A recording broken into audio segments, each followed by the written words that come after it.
782,000? Yes! Anong binili niya? Ewan ko, I mean, maliban dun sa mga tacky decorations sa sala, wala man ako nakitang that would amount to that much. Pero alam mo napansin ko, lahat ng damit ni Betsy bago. Yung mga bag niya, designer. Alam mo, sa kanya lang lahat napunta yun. Kung sa bagay, hindi naman nakakagulat yan. Magastos talaga yan si Betsy. Eh sa konting pera nga lang na pinapadala ko sa kanya dati galing States, pinanggu-good time niya lang tsaka pinampa-party eh. Ngayon pa kaya na may credit card siya? It's none of my business. Hindi na dapat ako makialam. Baka pagmulan pa to ng away. Pero dapat sabihan siya ng dad mo. Mahal, ito yung kinakatakot ko eh. Yung perahan lang ni Betsy yung daddy mo. Pag ganyan ng ganyan, baka mamaya magulat ka na lang. Naubos na pala ni Betsy lahat ng perang pinaghirapan niyo. Kausapin mo siya.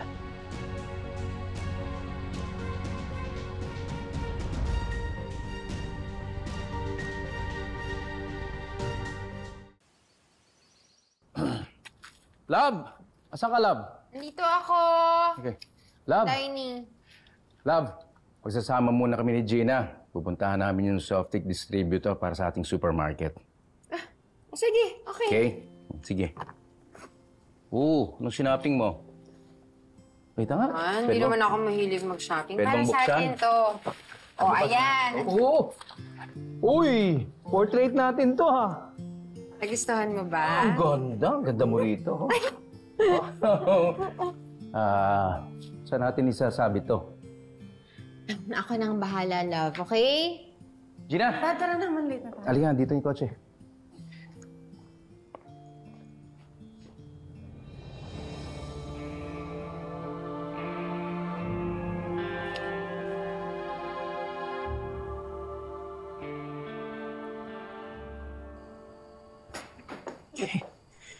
Dad, you know I like this distributor.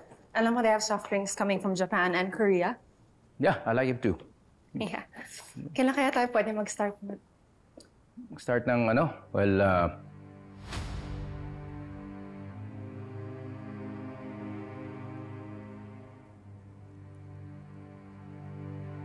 Dad, did you give Betsy permission to change your wedding photo? no. Sumusobra na siya. This is already too much! Bakit? Ano nangyayari? Kapal na mukha mo? Wala kang karapatan para gawin to!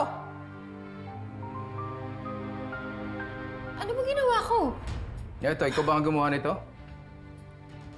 Yan. Oo. Bago mo gawin yan, sana sinabi mo sa akin. Sorry. Ano ba masama sa ginawa ko? Bahay to ni Mommy at Daddy. Wala kang karapatan palitan ng wedding picture nila. What did you do with the picture, ha? Tinapon mo na naman ba, Betsy? Hindi. Tinabi ko lang.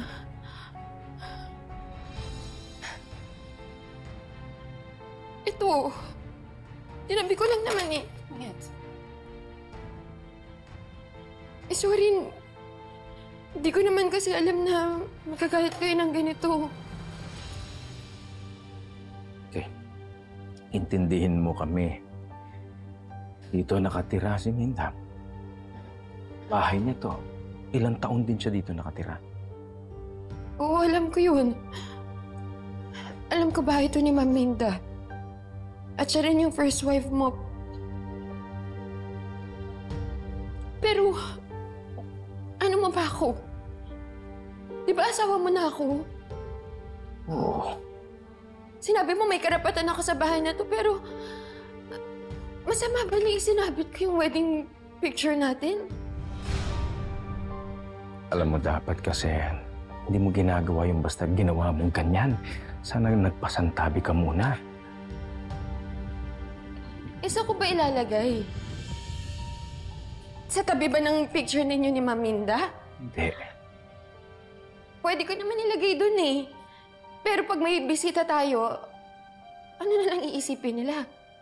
Idalawa yung asawa mo? Pwede naman. Pwede rin naman natin i-explain na siya yung original. At yan yung second wife mo. Ganun ba yung gusto mo?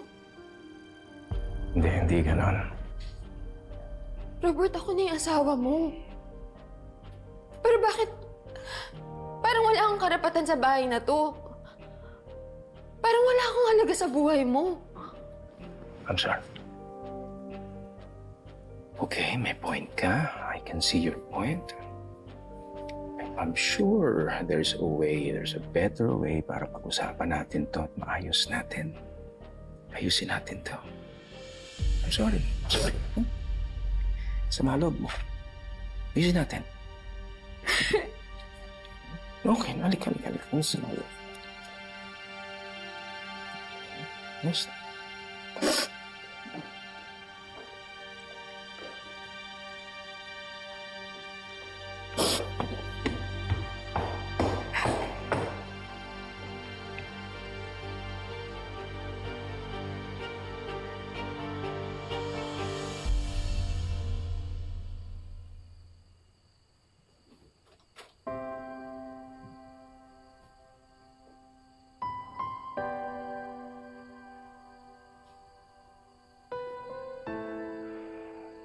Pwede ko bang kausapin si Gina sandali? Sige po.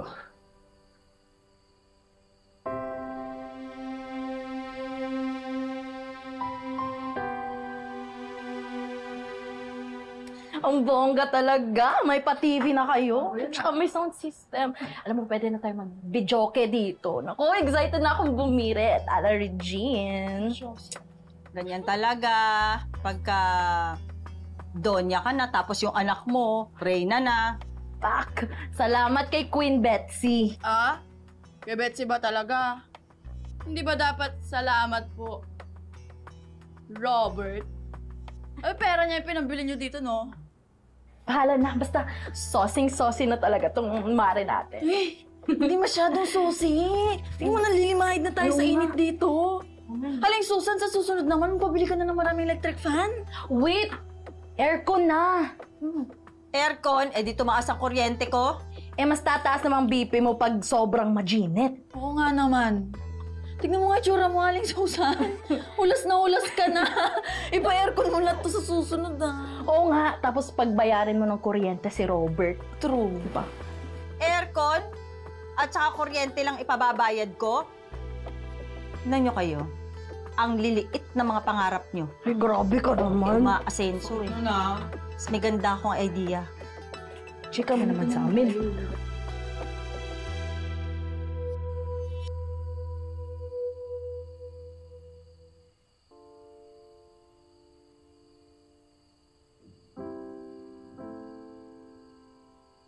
Nakausap ko na si Betsy. Tama naman siya. Asawa ko na siya ngayon. You know, we should give her the right. And let her know that she has purpose in our lives as my wife. So, paano yun, Dad? Aarisin mo na lahat ng memory ni Mommy dito sa bahay. Yung litrato ni Mami, kahit saan mo yan nilagay. Sabit mo dito. Lagay mo sa kusina, sa living room, dining room, kahit saan. Kahit na mawala yan. Remember, she will always be in your heart. You will always find her in your heart. And she will always be in my heart.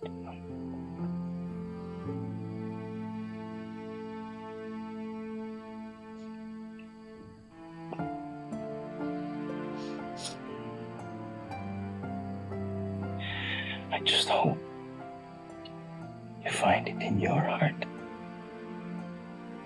to understand me and my wife.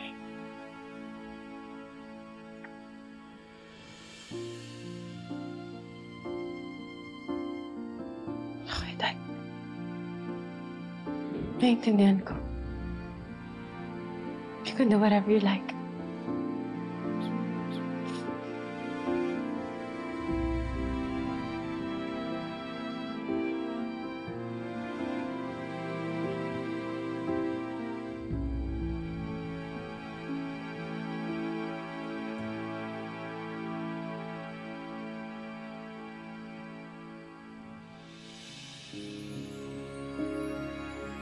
Mom, I'm sorry. Tinatry kitang ipaglaban. Para naiintindihan ko rin si Daddy. And he deserves to be happy. I'm sorry.